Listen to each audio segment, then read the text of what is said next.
नमस्ते दोस्तों, yoga tuber YouTube channel में आप सभी का स्वागत है।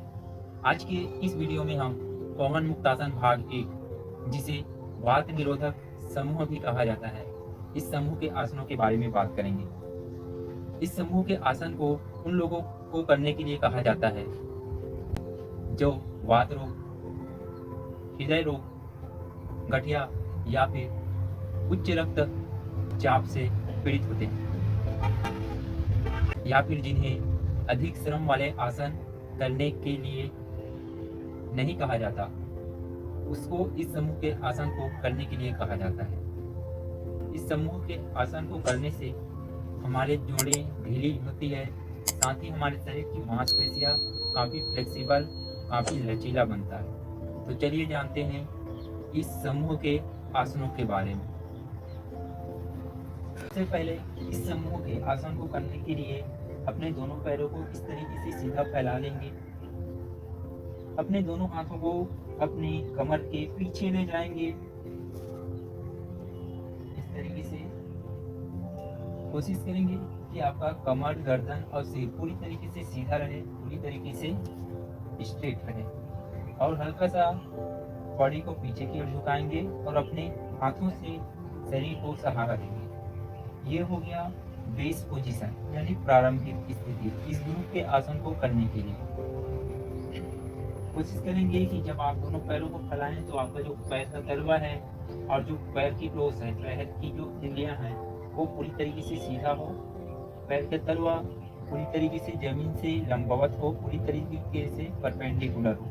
हाथों को कमर के पीछे ले जाएं, कमर गर्दन सीधा। तो इसमें जो पहला आसन है उसको बोला जाता है पादुंगली नमन, यानी टो बेंडिंग। इसमें श्वास लेते हुए पैरों की उंगलियों को अपनी ओर झुकाते हैं, श्वास छोड़ते हुए सामने की ओर झुकाते हैं। इस तरीके से श्वास लेते हुए अपनी ओर, श्वास छोड़ते हुए सामने की ओर झुकाते हैं। Inhale, exhale down, inhale, exhale down. इस तरीके से ये पादुंगली नमन या टो बेंडिंग है। इस आसन को 10 की सेट में कर सकते हैं, 10 बार कर सकते हैं। श्वास लेते हुए अपनी ओर खींचेंगे, श्वास छोड़ते हुए सामने की ओर, श्वास लेते हुए अपनी ओर, श्वास छोड़ते हुए सामने की ओर, और अपना पूरा सजगता, पूरा अवेयरनेस पैरों के उंगलियों को बेंड करने पे और सांसों के साथ उसका सामंजस्य स्थापित करने पे रखेंगे। जैसे श्वास लेते हुए उंगलियों को अपनी ओर खींचेंगे, श्वास छोड़ते हुए सामने की ओर। ये हो गया पादुंगली नमन या टो बेंडिंग। ये इस समूह का पहला आसन है। दूसरा आसन होता है गुल्फ नमन या एंकल बेंडिंग। इसमें क्या करेंगे, पैरों को श्वास लेते हुए एंकल से, एड़ी से, गुल्फ से पैरों को अपनी ओर खींचेंगे इस तरीके से, और श्वास छोड़ते हुए पैरों को सामने की ओर प्रेस करेंगे, जितना हो सके सामने की ओर प्रेस करेंगे। श्वास लेते हुए धीरे धीरे पैरों के पंजों को अपनी ओर खींचेंगे और पैर के निचले हिस्से के मसल्स में जो स्ट्रेच आ रहा है उस पर अपना ध्यान रखेंगे, उस पर अपनी सजगता रखेंगे। श्वास छोड़ते हुए धीरे धीरे सामने की ओर। इनहेल, अपनी ओर खींचिए, अपनी ओर झुकाइए पंजों से। श्वास छोड़ते हुए सामने की ओर झुकाएंगे, श्वास लेते हुए अपनी ओर, श्वास छोड़ते हुए सामने की ओर। इस आसन को भी आप 10 बार प्रारंभिक स्थिति में कर सकते हैं। श्वास लेते हुए अपनी ओर, श्वास छोड़ते हुए सामने की ओर प्रेस करेंगे। ये हो गया इस समूह का दूसरा आसन, जिसको हम गुल्फ नमन या एंकल बेंडिंग कहते हैं। इस समूह का तीसरा आसन होता है, इसको बोला जाता है गुल्फ चक्र। गुल्फ चक्र, इसमें पैरों को एंकल से इस तरीके से क्लॉकवाइज और एंटी क्लॉकवाइज घुमाते हैं। इस आसन में ध्यान देने वाली बात यह है कि जब हम इस आसन को करें तो हमारे पैरों की जो एंकल है वो पूरी तरीके से जमीन पे होना चाहिए, पैर इस तरीके से ऊपर नहीं उठना चाहिए। साथ ही पूरा पैर पूरी तरीके से जमीन से सटा हुआ होना चाहिए, जमीन के स्पर्श भी होना चाहिए, उठना इस तरीके से ऊपर नहीं उठना चाहिए। तो चलिए जानते हैं इस ग्रुप के तीसरे आसन के बारे में, जिसको बोला जाता है गुल्फ चक्र। तो इसमें सबसे पहले एक लेग से करते हैं, फिर दूसरे लेग से, फिर दोनों पैरों से एक साथ करते हैं। तो सबसे पहले हम बाएं पैर यानी लेफ्ट लेग से इस अभ्यास को दोहराएंगे, और जो हमारा राइट लेग है, दायां पैर है, वो पूरी तरीके से सीधा रहेगा। पैरों की उंगलियां अपनी ओर झुका के रखेंगे, अपनी ओर खींच के रखेंगे, और पैर का तो जो तलवा है वो पूरी तरीके से सीधा रहेगा। हम पहले लेफ्ट लेग बाएं पैर से अभ्यास दोहराएंगे। इसमें पैरों को श्वास लेते हुए धीरे धीरे आधे चक्र तक ऊपर की ओर लेकर जाएंगे।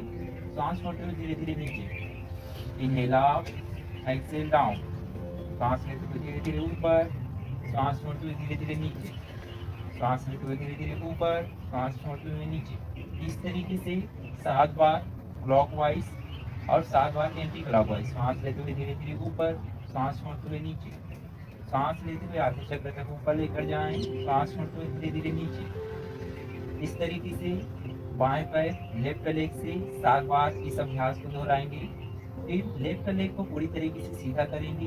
लेफ्ट लेग के टोस को, उंगलियों को अपनी ओर खींच के रखेंगे। फिर राइट लेग यानी दाएं पैर से इसी अभ्यास को 7 बार क्लॉकवाइज और 7 बार एंटी क्लॉकवाइज दोहराएंगे। जैसे सांस लेते हुए आधे चक्र तक ऊपर की ओर लेकर जाएं, सांस छोड़ते हुए नीचे। Inhale up, exhale down. सांस लेते हुए ऊपर, सांस छोड़ते हुए नीचे। फिर इसी अभ्यास को 7 बार एंटी क्लॉकवाइज। सांस लेते हुए धीरे धीरे आधे चक्र तक ऊपर, सांस छोड़ते हुए नीचे। Inhale up, exhale down. इस तरीके से दोनों पैरों से पहले सिंगल लेग से 7 बार क्लॉकवाइज, 7 बार एंटी क्लॉकवाइज करेंगे। दोनों पैरों से एक बार इस अभ्यास को दोहराएंगे। जैसे दोनों पैरों से एक साथ क्लॉकवाइज, सांस लेते हुए आधे चक्र तक ऊपर, सांस छोड़ते हुए नीचे। 1, inhale up, exhale down, inhale up, exhale down. फिर इसी प्रकार से एंटी क्लॉकवाइज, सांस लेते हुए आधे चक्र तक ऊपर, सांस छोड़ते हुए नीचे। Inhale up, exhale down, inhale up, exhale down. तो इस तरीके से दोनों पैरों से भी आप 7 से लेकर 10 बार रोटेशन कर सकते हैं, एंटी क्लॉकवाइज और क्लॉकवाइज। ये हो गया इस आसन का तीसरा आसन, इस ग्रुप का तीसरा आसन।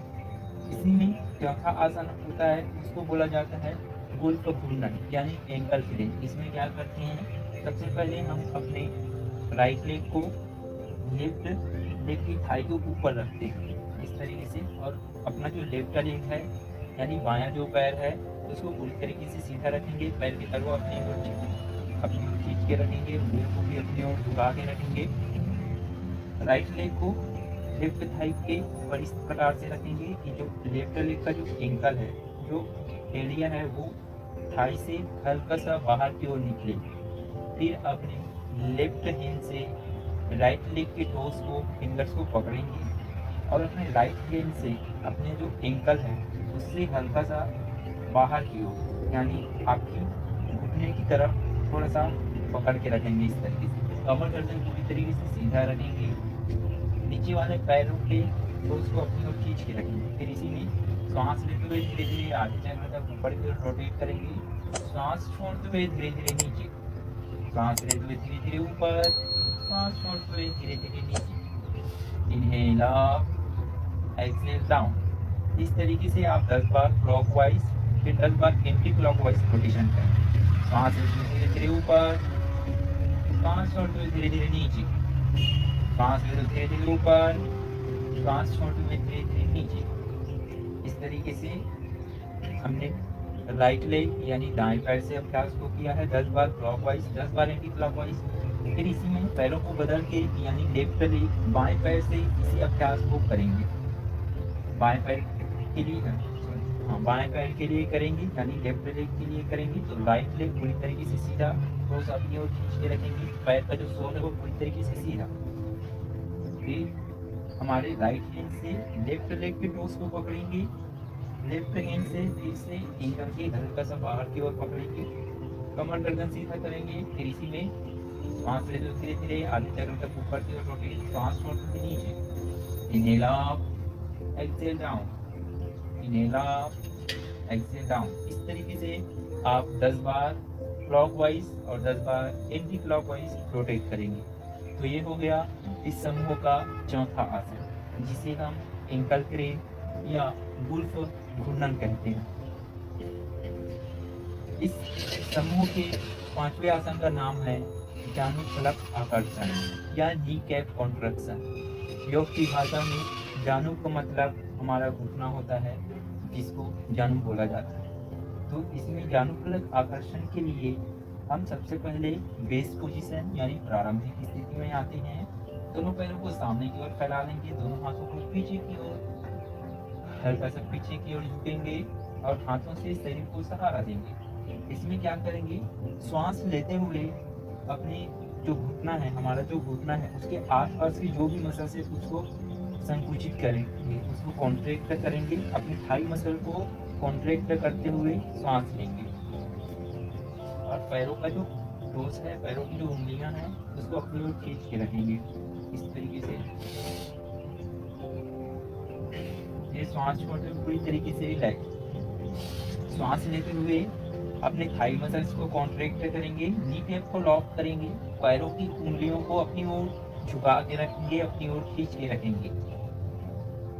सांसों को कुछ समय के लिए अपने शरीर के भीतर रोक के रखेंगे और शरीर पैरों के जो नीचे मसल्स में स्ट्रेच आ रहा है उसको फील करेंगे। आपका कमर गर्दन पूरी तरीके से सीधा, पूरी तरीके से स्ट्रेट होना चाहिए। फिर सांस छोड़ते हुए धीरे से रिलैक्स। एक बार फिर से सांस लेते हुए पैरों की उंगलियों को अपनी ओर खींचे, थाई मसल को कॉन्ट्रैक्ट करें, सांस छोड़ते हुए धीरे से रिलैक्स। आप इस आसन को 5 से 7 बार, 5 से लेकर 7 बार 7 टाइम कर सकते हैं। ये आपके नी पेन के लिए, घुटनों की दर्द के लिए काफी अच्छा आसन है। तो ये हो गया जानुफलक आकर्षण। इस समूह का छठवां आसन होता है, उसको बोला जाता है जानु नमन। जानु नमन यानी नी बेंडिंग। इसके लिए क्या करते हैं, हाथों के फिंगर को आपस में लॉक करके सबसे पहले राइट लेग या फिर लेफ्ट लेग, जिसमें आप कंफर्टेबल हो उसके हिसाब से फिंगर लॉक करके हम लोग राइट लेग यानी बाएं पैर से दाएं पैर से कर रहे हैं। तो दाएं पैर के थाई के नीचे इस प्रकार से पकड़ेंगे, पैरों को इस तरीके से नीचे रखेंगे। आपका जो एड़ी है, आपका जो पैर का एड़ी है वो आपके हिप्स जॉइंट यानी नीटम के पास आ जाए, कमर गर्दन पूरी तरीके से सीधा, और जो लेफ्ट लेग है वो पैर पूरी तरीके से सीधा रहे, पूरी तरीके से सीधा। घुटना ऊपर उठर ना हो, घुटना यानी पूरा पैर जमीन से सटा हुआ हो। पैरों की टोस को फिर से अपनी ओर खींच के रखेंगे। इसमें क्या करेंगे, सांस लेते हुए धीरे धीरे पैरों को सामने की ओर प्रेस करेंगे और जो पैरों का जो टोस है उसको सामने की ओर प्रेस करके रखेंगे। इस तरीके से ऊपर नहीं करेंगे। और जब श्वास छोड़ते हुए अपने पास लाएंगे तो पैरों की टोस को ऊपर की ओर स्ट्रेच करेंगे, ऊपर की ओर इस तरीके से झुका के रखेंगे। सांस छोड़ते हुए सामने, श्वास लेते हुए अपनी ओर, सांस छोड़ते हुए सामने। Inhale exhale, inhale exhale. कोशिश करेंगे कि जब आपका पैर सामने की ओर जाए तो जमीन से कम 12 से 15 सेंटीमीटर ऊपर हो, ज़्यादा ऊपर करने का प्रयास ना करें। इस तरीके से सांस लेते हुए धीरे धीरे ऊपर, जमीन से थोड़ा सा ही ऊपर होना चाहिए और सांस छोड़ते हुए अपनी पास ला। इस तरीके से आप इसको राइट लेग से, दाएं पैर से 10 बार और इसी अभ्यास को बाएं पैर से भी 10 बार कर सकते हैं।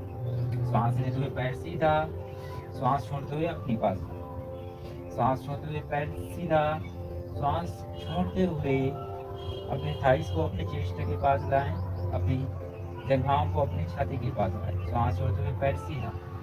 तो ये हो गया इस आसन का छठवां आसन, इस ग्रुप का छठवां आसन जिसे हमने जानु नमन कहा। दोस्तों, इस ग्रुप का 7वां आसन है, उसका नाम जानु चक्र है। जैसे कि हम जानते हैं कि जानु चक्र, जानु यानी घुटने को जानु कहा जाता है योग की भाषा में, यानी नी रोटेशन। तो इसके लिए सबसे पहले दोनों हाथों के फिंगर को आपस में लॉक करके राइट थाई यानी दाएं पैर के नीचे इस तरीके से रख लेंगे। दाएं पैर को फोल्ड करके अपने चेस्ट के पास ला लेंगे। आपका थाई अपने चेस्ट के पास हो और दोनों फिंगर को लॉक करके राइट थाई के दाएं पैर के नीचे इस तरीके से पकड़ लेंगे, या हाथों को क्रॉस करके एक हाथ से दूसरे हाथ के एल्बो को इस तरीके से पकड़ लेंगे। आपका शरीर का ऊपरी पोर्शन पूरी तरीके से सीधा होना चाहिए, आपका सिर पूरी तरीके से सीधा, और पैर का जो ऊपरी हिस्सा है यानी घुटनों से लेकर आपकी थाई तक वो पूरी तरीके से सीधा रहना चाहिए।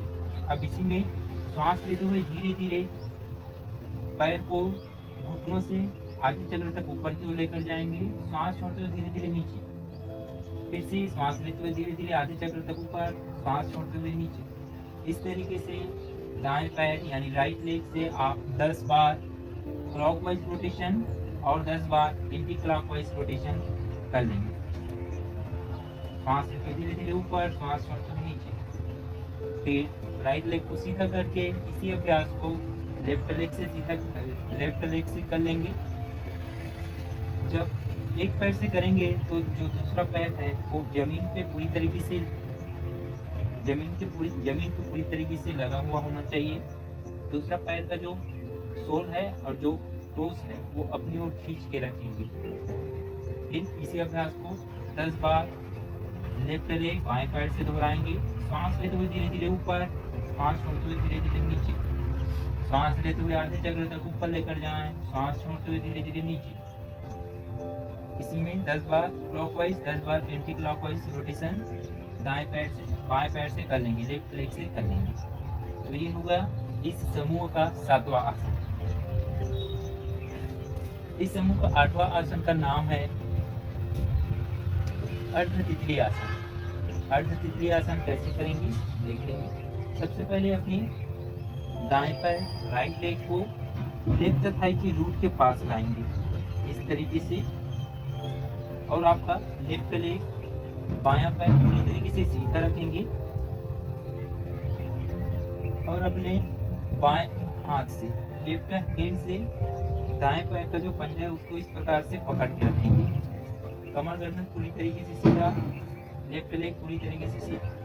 इसमें क्या करेंगे, सांस लेते हुए अपने राइट हैंड दाएं पैर से अपने राइट लेग के नी के नीचे पकड़ लेंगे इस तरीके से।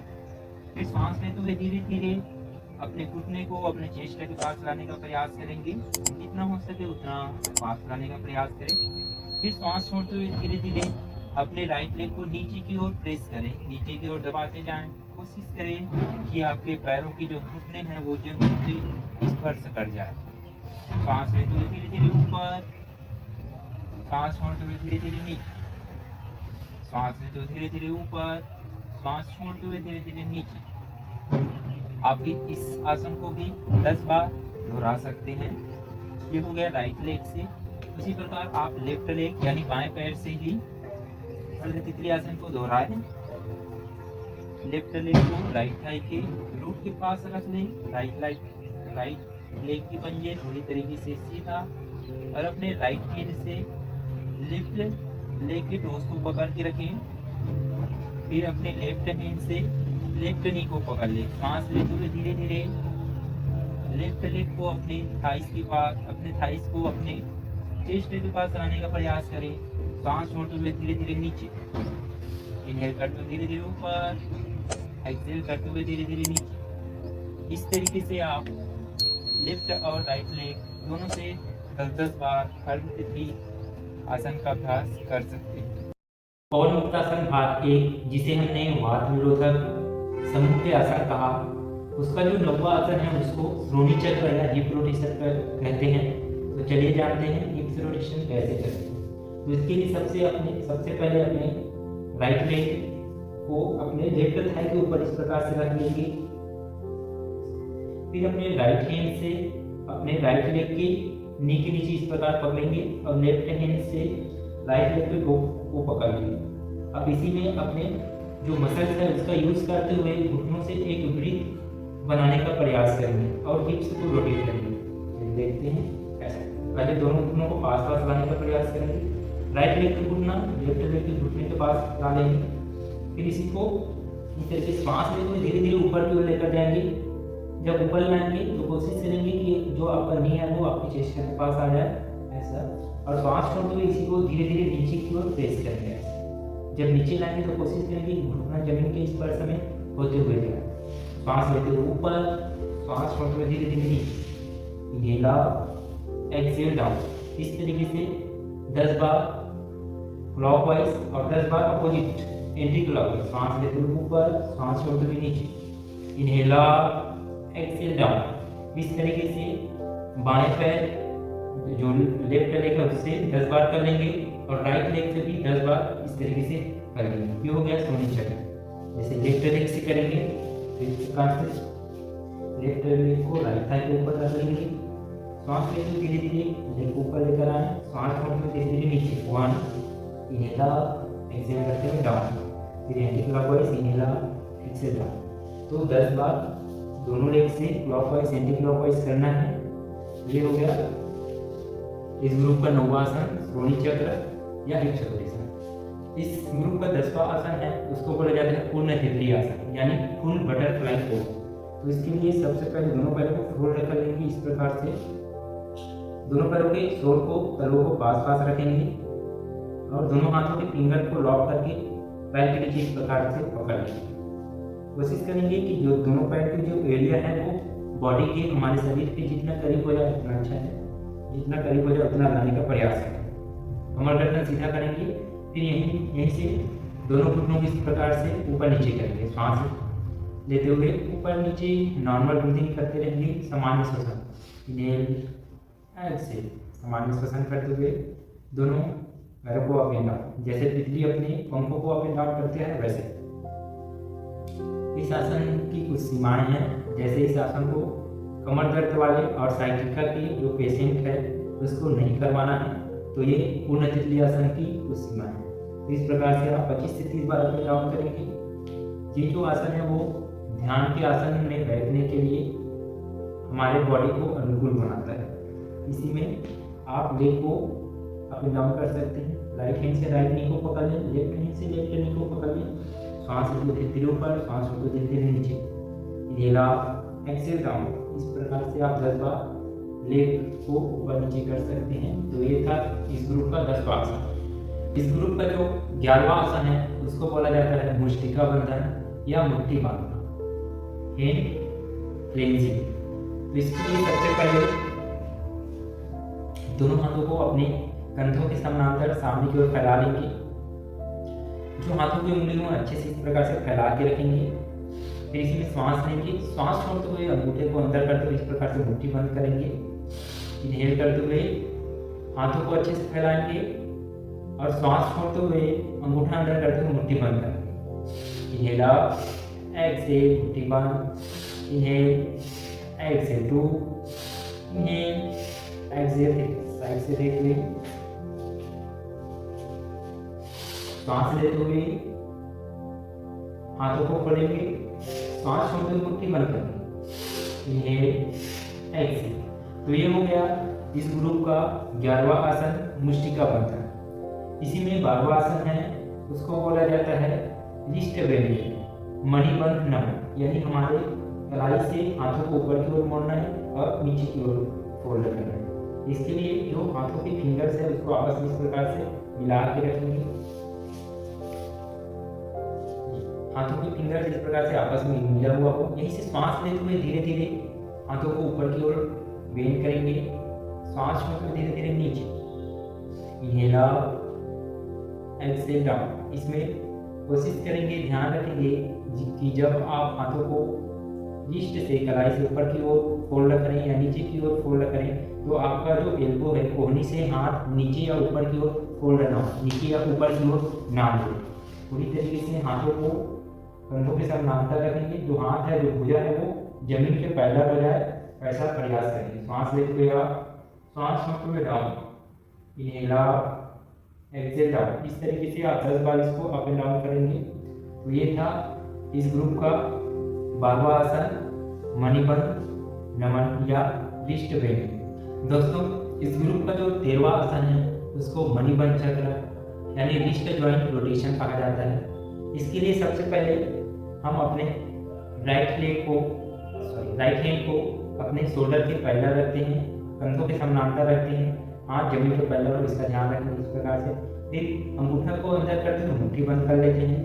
फिर यहीं से अपने रिस्ट से एक वृत्त बनाते हुए इस प्रकार से रोटेट करते हैं। इसमें सांस सामान्य रहेगा, सामान्य सांस अंदर लेते रहेंगे, सामान्य सांस बाहर छोड़ते रहेंगे। इस प्रकार से रोटेट करते हैं। जब रोटेट करते हैं तो ध्यान देने योग्य बात यह है कि जब हम रोटेट करें तो हमारे हाथों की हथेलियाँ हमेशा नीचे की ओर हो। जब भी रोटेट करें तो हथेलियाँ ऊपर की ओर ना आए, इसका ध्यान रखें। इस प्रकार से साइड से देख लीजिए, ये हाथ शोल्डर के पहले शोल्डर के ऊंचाई पे देना, फिर ये सामने इस प्रकार। इसको राइट हैंड से 10 बार क्लॉकवाइज 10 बार एंटी क्लॉकवाइज रोटेट करना है। फिर लेफ्ट हैंड से भी 10 बार इस प्रकार से क्लॉकवाइज और 10 बार एंटी क्लॉकवाइज रोटेट करना है। फिर दोनों हाथों से इस प्रकार से रोटेट कर लेंगे, 10 बार क्लॉकवाइज 10 बार एंटी क्लॉकवाइज। ये हो गया इस ग्रुप का 13वां आसन, मणिबंध चक्र। इस ग्रुप का जो 14 नंबर का आसन है उसको कोहनी नमन कहा जाता है, एल्बो बेंडिंग। इसके लिए क्या करेंगे, दोनों हाथों को इस प्रकार से अपने कंधों के समानांतर सामने की ओर फैला देंगे। हथेलियाँ जो होगी वो आसमान की ओर होगी, ऊपर आसमान की ओर। फिर इसी में क्या करेंगे, श्वास लेंगे। श्वास छोड़ते हुए अपने दोनों हाथों से अपने शोल्डर को टच करें। श्वास लेते हुए दोनों हाथों को सामने की ओर फैलाएंगे। श्वास छोड़ते हुए शोल्डर को टच करें। आपका जो पूरा बॉडी है, कमर गर्दन पूरी तरीके से सीधा है। साइड से देख लें, जैसे ये कमर गर्दन सीधा, दोनों हाथ शोल्डर लेवल में सामने की ओर फैला लेंगे, हथेलियां ऊपर आसमान की ओर इस प्रकार से। इसी पोजीशन में लंबा करके श्वास अंदर करेंगे। श्वास छोड़ते हुए शोल्डर को टच करें। श्वास लेते हुए हाथों को सीधा करें, सीधा फैलाएं। श्वास छोड़ते हुए अपने कंधों को टच कीजिए। Inhale exhale, inhale exhale. इस प्रकार से आप कोहनी नमन को 10 से लेकर 15 बार कर सकते हैं। तो ये था इस ग्रुप का 14 नंबर का आसन, कोहनी नमन। इसी क्रम में जो 15वें नंबर का आसन है उसको बोला जाता है कोहनी चक्र या एल्बो रोटेशन। इसके लिए सबसे पहले राइट हैंड से स्टार्ट करते हैं। राइट हैंड को सीधा कंधों के समानांतर फैला लेंगे, हथेलियों पर आसमान की ओर होगी। फिर यहीं से अपने राइट हैंड को एल्बो से फोल्ड करके शोल्डर को इस प्रकार से टच कर लेंगे और अपने लेफ्ट हैंड से राइट एल्बो को, राइट कोहनी को हल्का सा सहारा देंगे। फिर यहीं से क्लॉकवाइज एक वृत्त बनाते हुए रोटेट करेंगे। सांस लेते हुए धीरे धीरे ऊपर की ओर लेकर जाएंगे, सांस छोड़ते हुए धीरे धीरे नीचे। Inhale up, exhale down, inhale up, exhale down. इस प्रकार से आप 10 बार क्लॉकवाइज 10 बार एंटी क्लॉकवाइज राइट हैंड दायां हाथ से अभ्यास करेंगे। फिर लेफ्ट हैंड से भी इसको इसी प्रकार से श्वास लेते हुए धीरे धीरे ऊपर, श्वास छोड़ते हुए धीरे धीरे नीचे। Inhale up, exhale down. Right और लेफ्ट हैंड से 10 बार क्लॉकवाइज 10 बार एंटी क्लॉकवाइज रोटेट करेंगे। इसमें ध्यान देने योग्य बात यह है कि जब हम इसको इस प्रकार से रोटेट करेंगे तो जब हम हाथों को ऊपर की ओर लेकर जाएंगे तो श्वास भरेंगे, जब हाथों को नीचे की ओर लाएंगे तो सांस छोड़ेंगे। और एक चीज, जब हाथों को ऊपर की ओर लेकर जाते जाएंगे तो कोशिश करेंगे कि हमारा जो ये ट्राइसेप और बाइसेप है वो हमारे कानों के स्पर्श में होते हुए जाए इस प्रकार से, ताकि हमारे जो शोल्डर है, जो पीछे शोल्डर का हिस्सा है उसमें हल्का सा स्ट्रेच आए इस प्रकार से। और श्वास छोड़ते हुए जब नीचे लाएंगे तो कोशिश करेंगे कि जो हमारा कोहनिया है, जो एल्बो है, वो हमारी चेस्ट है, हमारे वक्ष से स्पर्श होते हुए इस प्रकार से ऊपर की ओर जाए। तो ये था इस ग्रुप का 15वें नंबर का आसन, जिसको हमने एल्बो रोटेशन या कोहनी चक्र बोला। इस ग्रुप का जो 16वें नंबर का आसन है उसको बोला जाता है स्कंद चक्र या शोल्डर रोटेशन। इसके लिए फिर से हम दोनों हाथों को अपने शरीर के सामने, कंधों को पहला कंधों के समानांतर फैला लेंगे। दोनों हाथों की हथेलियां ऊपर आसमान की ओर होगी। फिर दोनों हाथों से अपने शोल्डर को इस प्रकार से टच करें और दोनों जो एल्बो है, दोनों हाथों की जो कोहनियां है उसको आपस में मिला लेंगे और इसको अपने चेस्ट के पास रखने का प्रयास करेंगे। फिर यहीं से सांस लेते हुए धीरे धीरे दोनों हाथ को ऊपर की ओर लेकर जाते जाएंगे और सांस छोड़ते हुए धीरे धीरे नीचे की ओर लाते जाएंगे इस प्रकार से। सांस लेते हुए ऊपर, सांस छोड़ते हुए नीचे, इस प्रकार से रोटेट करेंगे और रोटेट करते हुए एक सर्कल यानी एक वृत्त बनाने का प्रयास करेंगे। इस प्रकार आप 10 बार सांस लेते हुए ऊपर, सांस छोड़ते हुए नीचे, दाएं से बाएं, फिर धीरे धीरे सांस लेते हुए ऊपर, सांस छोड़ते हुए नीचे। इस प्रकार से क्लॉकवाइज और एंटी क्लॉकवाइज 10-10 बार आप शोल्डर रोटेशन यानी इसका चक्र का अभ्यास करेंगे। ये साइड से देखिए, इस प्रकार से सांस लेते हुए धीरे धीरे ऊपर, सांस छोड़ते हुए धीरे धीरे नीचे। 1 2 3। इस प्रकार से 10 बार क्लॉकवाइज, इस प्रकार से 10 बार एंटी क्लॉकवाइज। इसमें भी ध्यान रखेंगे कि जब हम अपने हाथों को इस प्रकार सांस लेते ऊपर की ओर लेकर जाते जाएंगे तो आपका जो ये ट्राइसेप और बाइसेप है वो कानों से स्पर्श होगा और पीछे की ओर अपने कोहनी को इस प्रकार से स्ट्रेच करने का प्रयास करें। फिर सांस छोड़कर धीरे धीरे नीचे लाएंगे तो फिर से आपका जो दोनों एल्बो हैं वो आपके चेस्ट से लगते हुए नीचे आना चाहिए। तो इसका ध्यान रखेंगे। शोल्डर रोटेशन यानी स्कंद चक्र। दोस्तों, इस ग्रुप का जो अंतिम और 17वें नंबर का आसन है उसको बोला जाता है ग्रीवा संचालन यानी नेक मूवमेंट्स। तो इसके लिए सबसे पहले आपको सुखासन में बैठ जाना है यानी पालकी मोड़ के बैठ जाना है। दोनों हाथों को आराम से अपने दोनों घुटनों पे रख लेना है। कमर गर्दन पूरी तरीके से सीधा रखना है। फिर यहीं से अपना जो चीन है, अपना जो दुखी है उसको अपने चेस्ट से धीरे से लगा के रखना है।